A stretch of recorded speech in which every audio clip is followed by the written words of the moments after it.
ใช่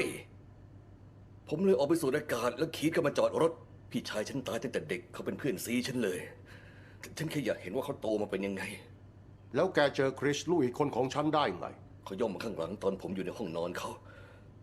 เขาเอาปืนจ่อหัวผมพร้อมยิง ผมทำไปตามสัญชาตญาณ ผมหยุดเขาแล้วรีบวิ่ง